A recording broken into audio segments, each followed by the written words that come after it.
All right, so here's what you need to fire this. I've got a firing block, some kind of heat-resistant firing block. I've got a butane torch that I got at Home Depot and refill butane, and I have a pair of tweezers, and I have a timer.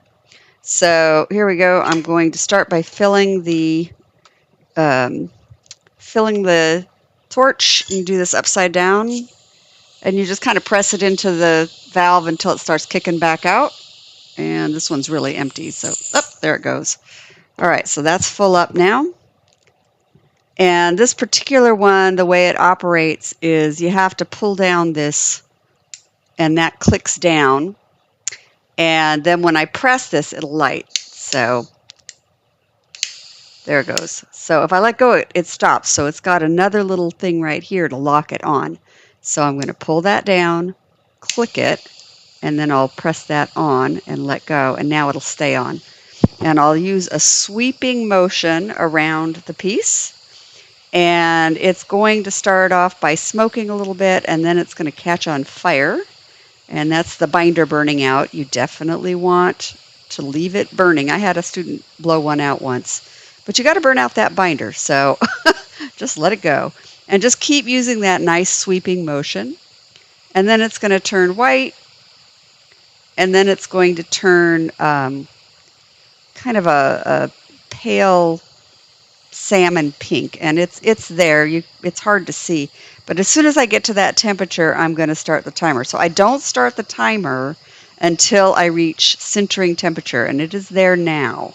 So this is sort of like a charcoal briquette that gets pink underneath but has that white ashy surface, and so that's what I'm looking for. It should still be white on the surface but pink underneath. And it's curling up a little bit, and that's normal because it's shrinking. It's going to flatten back down before it's done. Just keep using that nice sweeping motion. Don't go too fast, but you need to keep the whole thing at temperature. There's no need to turn it over. As long as you've got it at this color, then you're good. If it starts to get too bright orange, it'll melt, so back up. So just move your torch a little further away. If it starts to cool off too much and gets too white, then you just move in. So you're controlling your temperature by how close you are. But it's, again, you're looking for that pink color with the white surface. So it's pink underneath and white on the surface. I don't fire anything for less than 2 minutes. Theoretically, you could because this isn't very big, but I don't think it's safe, so I always fire for 2 minutes. And then for the bigger pieces, you're going to fire it longer, but I never torch fire anything more than about 15 to 20 grams at the very most. That's really pushing it. Anything bigger than that, and you need to get it into a kiln, or you need to get it into an ultralight or something like that. And let's see, we've got 27 seconds, 25 seconds to go. And just keep sweeping. Keep that torch moving. If you hold it still, you'll end up melting a spot. And I think you can see that color. It's all sintering by color. You're firing by color.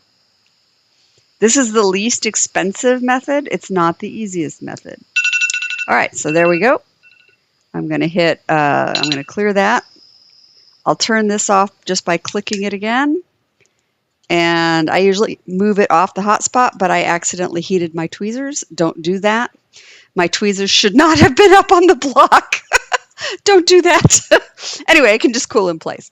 So give it about 10 minutes to cool down, and then we'll do the next step.